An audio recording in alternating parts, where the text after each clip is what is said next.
Hello students, welcome to JET point. आज हम देखेंगे रिएक्शन मैकेनिज्म पार्ट फर्स्ट, जो कि ऑर्गेनिक केमिस्ट्री का टूल और पार्ट है, जैसा कि मैंने इंट्रोडक्टरी वीडियो में बता दिया था पिछले वीडियो में। आज हम देखेंगे रिएक्शन मैकेनिज्म पार्ट फर्स्ट, या फिर इसी को बोलते हैं general organic chemistry part first.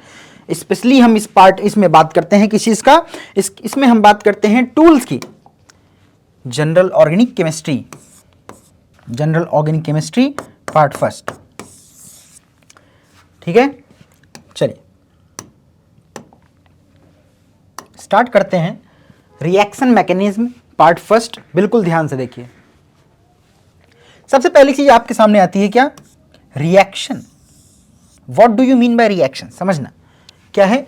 Breaking of old bond, किसी पुराने बॉन्ड का टूटना, और फॉर्मेशन ऑफ न्यू बॉन्ड, किसी नए बॉन्ड का बनना, समझें। देखो एक बात बता रहा हूं।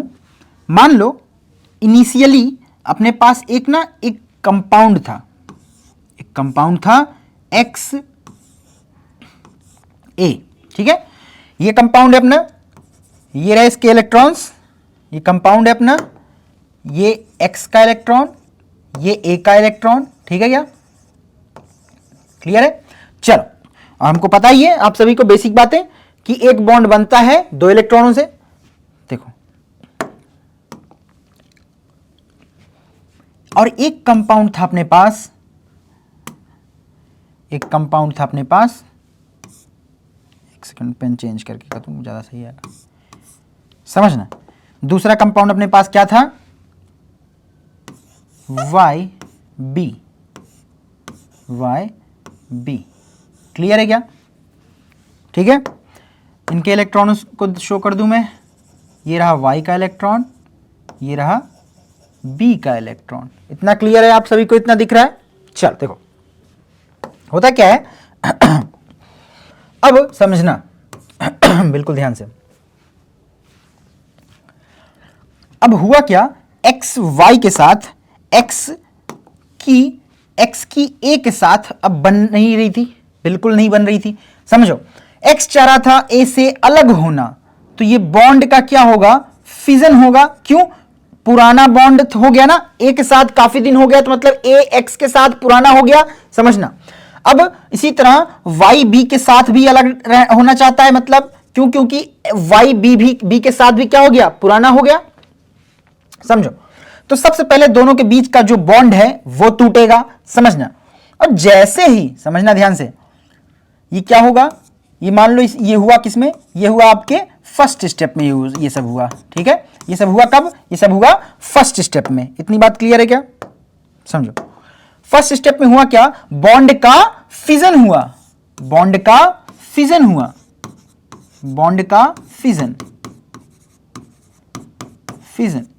फिजन मतलब याद रखना, टूटना होता है। टूटना, ठीक है, मतलब ब्रेक डाउन, ठीक।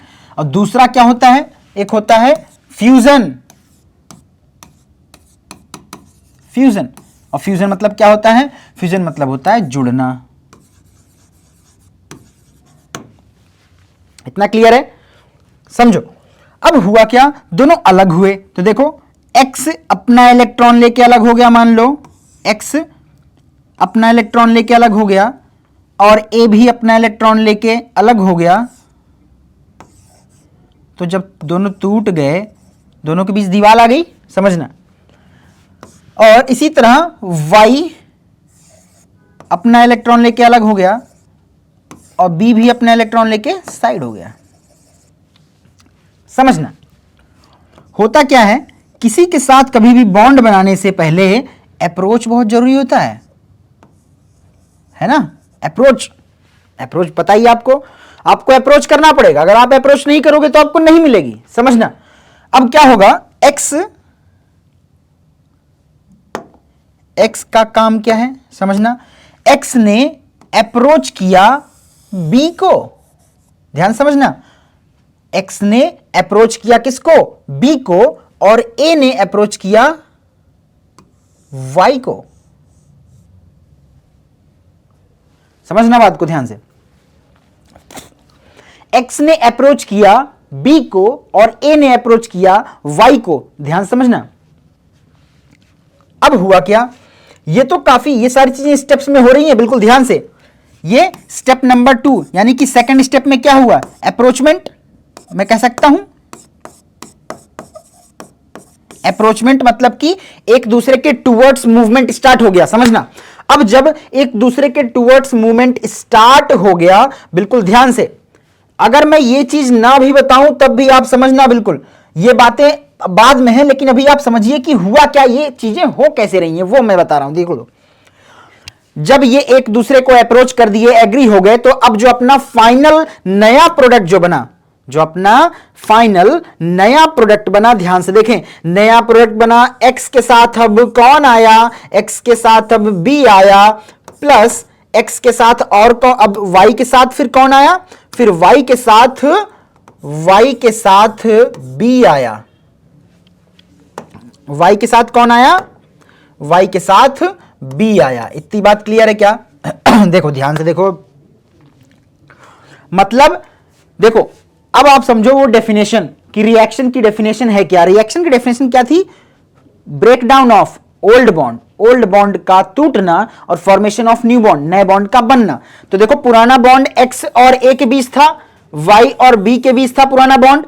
अब देखो ये तो कुछ और कंपाउंड था, क्यों, क्योंकि एक्स ए साथ में थे। अब देखो ना यहां पे एक्स और बी साथ में, वाई और बी साथ में, सॉरी एक्स और एक्स ने अप्रोच किया बी को तो एक्स के साथ ए बना, वाई ने अप्रोच किया ए को तो वाई ए बनेगा ना।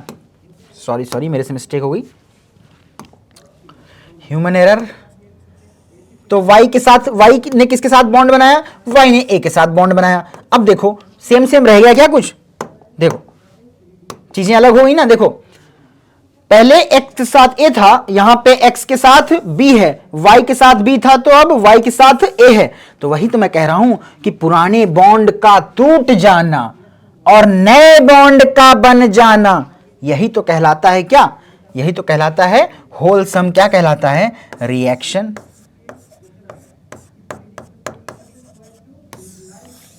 यही क्या कहलाता है, यही कहलाता है रिएक्शन।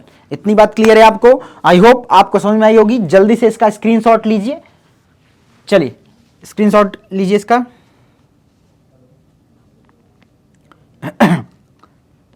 जरा भी इसमें कोई डाउट आ रहा हो तो जल्दी बताएं। इसे कहते हैं रिएक्शन, इसे कहते हैं रिएक्शन।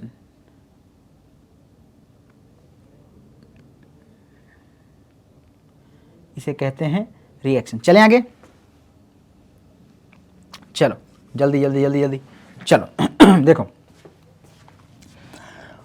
अब ध्यान समझना, यही जो सारी रिएक्शनें हैं ना, ये जो स्टेप वाइज रिएक्शनें हो रही हैं, first step, second step, first step हुई, देन सेकंड स्टेप हुई, देन इसके बाद थर्ड स्टेप हुई, देन जाके फाइनल प्रोडक्ट बना। ये जो एक एक स्टेप वाइज स्टेप जो फॉर्मेशन हो रहा है प्रोडक्ट का, स्टेप वाइज स्टेप जो चीजें हो रही हैं, ध्यान समझना, ये जो स्टेप वाइज स्टेप चीजें हो रही हैं, देखो होता क्या है, टूटने में देर नहीं लगती, टूटने में देर नहीं होती, तो फर्स्ट स्टेप जल्दी हो गया। लेकिन सेकंड स्टेप जो है ना, अप्रोच वाली, ये अप्रोच में ही टाइम चला जाता है, समझना। अप्रोच वाला जो स्टेप है, यही इसी में सबसे ज्यादा टाइम लगता है, और जिस स्टेप में सबसे ज्यादा टाइम लगे मतलब वो सबसे धीरे हो रही है। तो मतलब अगर ये स्टेप बहुत धीरे हो रही है, मतलब इस स्टेप का रेट बहुत ज्यादा कम है, या मैं कह दूं स्लो है। तो जो स्टेप की रेट बहुत स्लो हो जाती है, वही स्टेप बन जाती है क्या, आरडीएस। क्या बन जाती है step, RDS. RDS. What is the meaning of RDS? It means rate determining step. Rate determining step. मतलब यही स्टेप इस रिएक्शन की रेट को डिटरमाइन मतलब बताएगी। क्यों, समझना बात को ऐसे। क्लास में 20 बच्चे हैं, ठीक है, क्लास में 20 बच्चे हैं, उसमें से क्या है, क्लास के 19 बच्चे एकदम अच्छे, बहुत अच्छे टॉपर हैं, बिल्कुल सब पढ़ने वाले, लेकिन एक बच्चा बिल्कुल गधा है जो होमवर्क नहीं करता। अब होगा क्या, प्रिंसिपल बोलेगी कि मुझे 20 के 20 बच्चों की कॉपी कंप्लीटेड चाहिए, तभी तो मैं मानूंगी कि, मान लो आप 12th में हो, तभी तो मैं मानूंगी कि 12th क्लास की पूरी कॉपीज कंप्लीटेड हैं सबकी। तो होगा क्या, बिल्कुल ध्यान समझें। अब पूरा एक 12th, मान लो सेक्शन ए है, 12th ए को पूरा 20 के 20 बच्चे रिप्रेजेंट करते हैं ना कि 19। वो जो 20वां है वो भी तो रिप्रेजेंट करता है ना 12th ए को। तो समझना 19 बच्चे तो बिना कहे अपना काम कर लेंगे कॉपी कंप्लीट, लेकिन अगर 12th ए को पूरा रिप्रेजेंट करना है तो 12th ए की रिप्रेजेंटेशन किसके ऊपर डिपेंड कर रही है? उस 20वें बच्चे पे जो गधा है, जो कॉपी नहीं बनाता अपनी। क्यों? क्योंकि वो कॉपी अगर नहीं बनाएगा तो 19 ही कॉपी जाएगी। तो बोलेगी ना प्रिंसिपल कि हमें 20 की 20 कॉपी नहीं मिली। क्यों नहीं मिली? तो मतलब 19 बच्चे अपना काम जल्दी जल्दी कर लिए, 20वें को काम करने में टाइम लग रहा है, तो मतलब वही तो टाइम डिपेंड कर रहा है ना, वही डिटरमाइन करेगा कि इस क्लास की क्या है, कॉपी कंप्लीट है या नहीं है। उसी तरह जो भी स्टेप बिल्कुल धीरे होगी, वही स्टेप पे तो डिपेंड करेगी पूरी रिएक्शन की रेट। तो उसी स्टेप को बोलते हैं हम RDS, बोले तो रेट डिटरमाइनिंग स्टेप। इतनी बात क्लियर है क्या? चलो अपडेट करो स्क्रीनशॉट, या फिर अपना लिखना है तो लिखो। चले आगे। चल अब देखो ये जो हर एक स्टेप में रिएक्शन परफॉर्म हो रही है ना, इसी सिंगल स्टेप्स को अच्छे से इलेबोरेट करके पढ़ने को ही हम बोलते हैं मैकेनिज्म। समझना, जैसा कि देखो फर्स्ट स्लाइड में क्या रखा है, देखो सेकंड क्या कह रहा है term, what do you mean by mechanism? कह रहा है the detailed study of reaction, किसी रिएक्शन की डिटेल्ड स्टडी को कैसे, with the step by step, हर एक स्टेप के प्रोसेस को ही कहते हैं रिएक्शन। क्लियर है क्या? समझो, कह रहा है the detailed study of reaction और step by step process through which a reaction proceed is known as reaction. मतलब हर एक स्टेप वाइज स्टेप जो रिएक्शन हो रही है, सबको कंक्लूड करके जो रिएक्शन आगे बढ़ रही है, उसी को तो हम कहते हैं क्या, मैकेनिज्म। तो आपको समझ में आया क्या चैप्टर का नाम यहां पे समझ में आ गया क्या आपको, कि रिएक्शन क्या है और मैकेनिज्म क्या है? इसका मतलब रिएक्शन आपको समझ में आ गया कि रिएक्शन फॉर्मेशन ऑफ क्या, new bond and break down of old bond, old bond का टूटना, नए बॉन्ड का बनना कहलाएगा रिएक्शन। और हर एक स्टेप में जो रिएक्शन परफॉर्म हो रही है, दैट इज मैकेनिज्म। इतनी बात क्लियर है क्या? इतनी बातें क्लियर हैं? चलो, अगर इतनी बातें क्लियर हैं तो आगे देखते हैं हम टाइप ऑफ बॉन्ड फिजन। आगे देखते हैं हम टाइप ऑफ बॉन्ड फिजन और ब्रेकिंग। ध्यान समझना, मैं यही बात बताया अभी, फिजन मतलब होता है क्या, ब्रेकिंग। ब्रेकिंग मतलब टूटना, कि बॉन्ड कितने तरह से टूटते हैं। ध्यान समझिएगा, बॉन्ड कितने तरह से टूटते हैं। देखो, मान लो ये रहा अपना कार्बन एटम, ये अपना कार्बन एटम है, ठीक है, एक सेकंड, ये अपना कार्बन एटम है। इस कार्बन एटम के याद रखना, कार्बन की एक प्रॉपर्टी, कार्बन की दो प्रॉपर्टी बहुत इंपॉर्टेंट, चाहे जो हो जाए, कार्बन की दो प्रॉपर्टी बहुत इंपॉर्टेंट। पहला टेट्रावैलेंसी, मतलब चार बॉन्ड, मतलब चार वैलेंसी रखने वाला बोलते हैं टेट्रावैलेंसी, पहली प्रॉपर्टी। दूसरी प्रॉपर्टी कैटिनेशन, कैटिनेशन मतलब कि चेन बनाने की टेंडेंसी। ये दो प्रॉपर्टी हमेशा याद रखनी चाहिए आपको। समझो, मान लो इस कार्बन एटम से कोई Z नाम का एलिमेंट अटैच है। Z एक हाइपोथेटिकल एलिमेंट है, क्लियर है क्या? Z एलिमेंट अटैच है। अब देखो, पहला जो तरीका होगा बॉन्ड के टूटने का, उसे बोलते हैं हम हेट्रोलाइसिस। हेट्रो मतलब होता है, आज से याद रखिएगा, हेट्रो मतलब होता है अनइक्वल, अनइक्वल, और लाइसिस मतलब होता है टूटना। आज के बाद कभी भी लाइसिस लग जाए या लाइटिक लग जाए, उसका मतलब होता है ब्रेक डाउन।